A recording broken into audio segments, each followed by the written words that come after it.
యోనాతాను మరియు దావీదు యొక్క మంచి వైఖరులు. మనము మొదటి సమూయేలు 18వ అధ్యాయములో సౌలు కుమారుడైన యోనాతాను దావీదు పట్ల కలిగి ఉన్న చక్కని వైఖరిని గురించి చదువుతాము. యోనాతాను నిశ్చయముగా దావీదు కంటే పెద్దవాడై ఉన్నాడు మరియు సింహాసనమునకు వారసుడై ఉన్నాడు. అటువంటి గొప్ప స్థాయిలో ఉన్న యోనాతాను ఇశ్రాయేలీలో పేరు పొందిన దావీదును ద్వేషించి ఉండవచ్చును మరియు అతనికి అభ్యంతరముగా ఉండవచ్చును.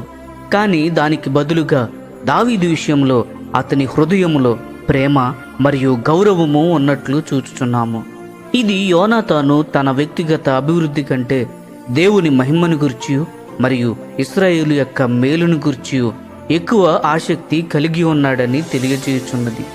అందువలన తన తండ్రికి వచ్చిన అసూయ అనే తెగులు అతనికి రాలేదు.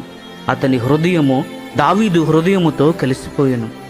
యోనాతాను తన రాచవస్త్రమును, తన కత్తిని, తన విల్లును తీసి దావీదునకు ఇచ్చెను. ఆ విధముగా ఇచ్చుటను బట్టి ఇలాగున చెప్పుచున్నాడు, దావీదు, ఇవి నీకిచ్చుట ద్వారా సింహాసనమునకు నీవే నిజమైన వారసుడు అని తెలియజేయుచున్నాను.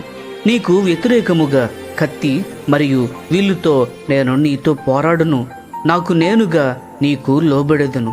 మొదటి సమూయేలు 18వ అధ్యాయము 4వ వచనము గమనించండి. యోనాతాను ఎంత మంచి యవనస్తుడు! మొదటి సమూయేలు 14వ అధ్యాయములో ఫిలిస్తీయులను జయించుట ద్వారా దావీదు యందు తన విశ్వాసమును గురించి చదువుచున్నాము.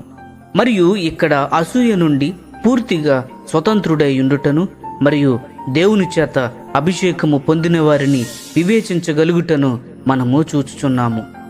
ఒక యవ్వన సహోదరుని మీద దేవుని యొక్క అభిషేకమును పెద్ద సహోదరుడు గుర్తించి మరియు తన పరిచర్యను అతడు నడుపునట్లు అనుమతించుట ఎంతో అద్భుతకరమైనది. అటువంటి మంచి మాదిరిని బర్నబాలో కూడా చూచెదము. అపోస్తుల కార్యములు 13వ అధ్యాయము 2వ వచనములో దేవుడు బర్నబాను మరియు పౌలును పిలిచినట్లుగా చదివేదము. బర్నబా పౌలు కంటే అనుభవంలోను మరియు వయసులోను పెద్దవాడు కనుక అతనికి పేరు మొదట ఉండుట సహజమే. కానీ అతి త్వరలో వారు పౌలు మరియు బర్నబాగా మారెను. అపోస్తుల కార్యములు 13వ అధ్యాయము 43వ వచనము గమనించండి. ఎందువలన తన యవ్వన సహోదరుడైన పౌలుకు తనకంటే ఎక్కువ అభిషేకము కలదని చూచి దయగలవాడై తనకు తానుగా వెనుకకు తగ్గాను. యోనాతాను మరియు బర్నబా వలె తన స్వంతమును కోరక ఎటువంటి అసూయ లేకుండా దానికి బదులుగా దేవుని మహిమను మాత్రమే కోరి మరియు తమ కంటే ఎక్కువ అభిషేకము కలిగిన యవ్వన సహోదరులకు సహాయపడుటకు వేగిరపడిన ఎడల భూమి మీద యేసుక్రీస్తు సంఘము ఎంతో శ్రద్ధ కలిగి ప్రభావితము కలుగచేసి ఉండేది. సౌలు తన దయాదాక్షిణ్యాలపైన ఆధారపడి ఉన్నప్పుడు దావీదు అతని ప్రాణము తీయకుండా విడిచిపెట్టిన దయావైఖరి మనము మొదటి సమూయేలు 24వ అధ్యాయము 4-5 వచనములలో చూస్తాము. కావాలనుకుంటే అతనిని చంపగలిగి ఉండేవాడినని చూపించటానికి సౌలు వస్త్రములో ఒక చిన్న మొక్కను కోసినందుకే దావీదు మనస్సాక్షి అతన్ని ఒప్పింపచేసెను. ఇది వినినప్పుడు సౌలు కన్నీరు విడిచినప్పటికీ అతడు ఇంటికి తిరిగి వెళ్ళి కొంతకాలము తరువాత దావీదును మరలా వేటాడడము మొదలుపెట్టెను. మొదటి సమూయేలు 26వ అధ్యాయము 2వ వచనము గమనించండి.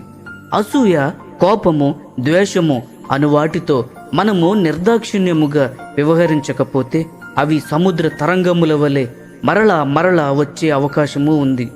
మనము మొదటి సమూయేలు 30వ అధ్యాయంలో కొన్ని ఆసక్తికరమైన విషయములను చూస్తాము. దావీదు ఒక క్లిష్ట పరిస్థితిలో తనను తాను కనుగొనెను. అతడు అతని మనుషులు యుద్ధానికి వెళ్ళినప్పుడు అమాలేకులు వచ్చి అతని మనుషుల కుటుంబాలుంటున్న పట్టణమును నాశనము చేసి ఆ కుటుంబ సభ్యులను చెరపట్టుకుని పోయిరి. పరిస్థితి ఎంత ఘోరంగా ఉండెనంటే మనుషులందరూ ఏడవడము మొదలుపెట్టి తమ సమస్యలకు దావీదును నిందించటము మొదలుపెట్టారు. రాళ్లు రూవి అతన్ని చంపుదామనుకొనిరి. మొదటి సమూయేలు 30వ అధ్యాయము 6వ వచనము. అప్పుడు మనము ఈ చక్కటి మాటలను చదువుతాము. దావీదు తన దేవుడైన యెహోవాను బట్టి ధైర్యము తెచ్చుకొనెను. మొదటి సమూయేలు 30వ అధ్యాయము 6వ వచనము. మన స్నేహితులు సహితము మనలను వ్యతిరేకించినప్పుడు అనుసరించుటకు దావీదు ఎంతో గొప్ప మాదిరిగా ఉన్నాడు. దావీదు మరల దేవుని వెతకగా అమాలేకీయులను వెంటాడమని అతడు సమస్తమును తిరిగి తెచ్చుకొనమని ప్రభువు అతనితో చెప్పెను. 1 సమూయేలు 30:8 గమనించండి. కాని ఈ అమాలేకీలను కనుగొనుటకు ఏ దిక్కులో వెళ్ళవలెనో దావీదుకు తెలియదు. దేవుడు అతని వారి యొద్దకు ఎలా నడిపించునో చూచుట అద్భుతకరము. ఒక చనిపోయే అపరిచితునికి చేసిన సామాన్యమైన మంచి క్రియ ద్వారా దేవుడు అతని నడిపించెను. ఎడారిలో మూర్ఛపోయి దావీదు మరణించిన స్థితిలో ఉన్న ఒక ఐగుప్తీని దావీదు అతని మనుషులు చూచిరి. వారు అతనిని పట్టించుకొని అతడు తినుటకు త్రాగుటకు ఇచ్చారు. అతడు కోలుకొనినప్పుడు అతడు రోగగ్రస్తుడగుట చేత అతనిని అమాలేకీలు ఎడారిలో విడిచిపెట్టిరని అతను కనుగొనెను.